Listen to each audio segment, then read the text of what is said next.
Before anyone ever cracked a vault, we had to invent something far more dangerous than crime. A reason to commit one. We didn't create robbery. We built a world that made it possible.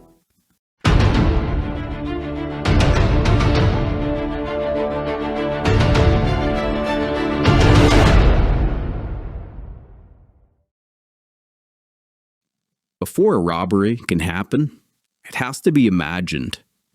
And in the modern world, that imagination doesn't come from the whispers in the dark or legends told around campfires. It comes from headlines, screens, novels, tweets, podcasts, and films. The bank robbery isn't just a crime anymore. It's a genre, a trope, a blueprint. This is how storytelling itself made the robbery repeatable.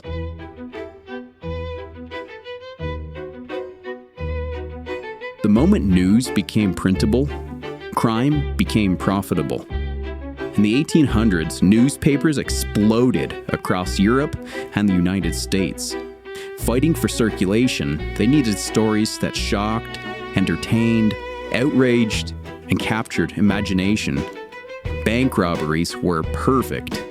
Big money, public spectacle, chases, mystery, names to remember, faces to fear or admire. In 1866, Jesse James robbed a Clay County bank in Missouri, possibly the first successful daylight bank robbery in U.S. history. But what made him famous? Wasn't the heists. It was the reporting. Papers called him a Confederate Avenger, a noble rebel, a folk hero. And suddenly, he wasn't a criminal anymore. He was a character. Newspapers didn't just report crime. They designed it. Books, pulp fiction, early crime columns, they built myths. Patterns emerged. The masked outlaw, the charming anti-hero, the silent mastermind, the tragic partner in crime, the one last job narrative. Sound familiar? These weren't invented by Hollywood. They were born in print when journalists realized a robbery isn't just an event, it's a format. And formats spread. They copy, they inspire. Then came radio. The 1920s and 30s. Dillinger, Pretty Boy Floyd, Babyface Nelson. Not just headlines now, soundtracks, live updates, breathless bulletins, criminals turned into serials. Families gather around radios the same way we now scroll TikTok. Lawmen became protagonists, criminals became legends. By the 1940s, some stations aired dramatized reenactment of robberies. Reality and fiction began to blur. The message was clear. You don't need to rob a bank to be famous, but if you do it well enough, you'll never be forgotten. And then came film. The Great Train Robbery of 1903 locked the heist into cinema forever. But over time, something changed. Movies didn't just show robbery, they designed it. Rafifi, 1955, a silent break-in scene that real robbers studied. The Thomas Crown Affair, 1968, Heist as fashion. Heat, 1995, tactical realism. Inside Man, 2006, misdirection as art. Money Heist, 2017, revolution disguised as theft. They weren't just stories, they were manuals, in mindset, if not in method. They taught audiences to fantasize, to plan, to perform. The bank became more than a place. It became a stage. Some robbers didn't hide their inspiration. They announced it. 2008, a man in Austria robs a bank wearing a Joker mask. Early 2000s, U.S. robbers mimic Point Break wearing president masks. South Africa, a gang calls themselves Ocean's 13. Even the famous 1976 Societe Generale heist, A multi-day underground break-in in France felt like something written for a movie. Media doesn't cause crime, but it curates the imagination. You're not stealing anymore, you're acting. The line between real and performative disappears. Now we live online.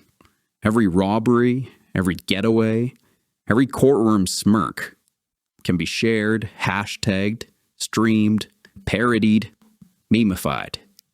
TikTok is full of dark academia heist montages, POV bank robber skits, true crime ASMR, soundtracks made for a crew walking in slow motion. Podcasts dramatize the heists with suspenseful music.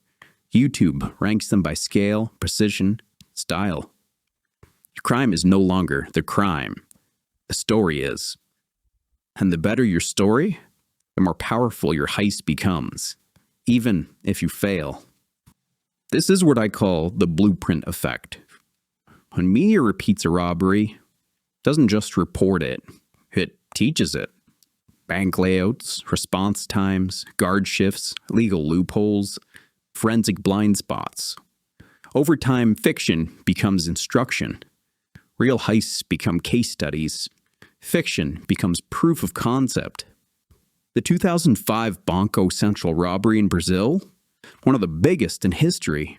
A Netflix series is made about it now. But the crew who pulled it off studied sewer systems, tracked guard schedules, mapped the vault.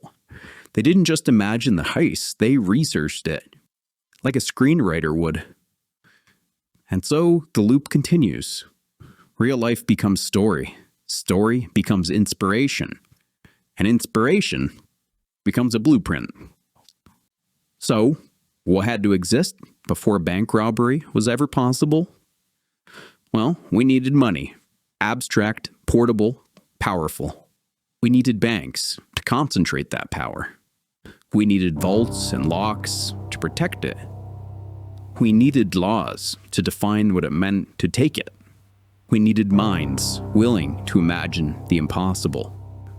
And we needed stories to turn crime into legacy. This wasn't just about theft. It was about everything we had to build before someone could try and break it. A bank robbery is never just a crime.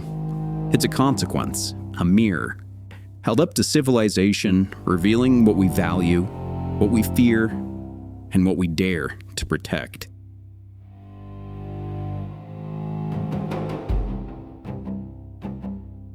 Thank you for watching all the way through.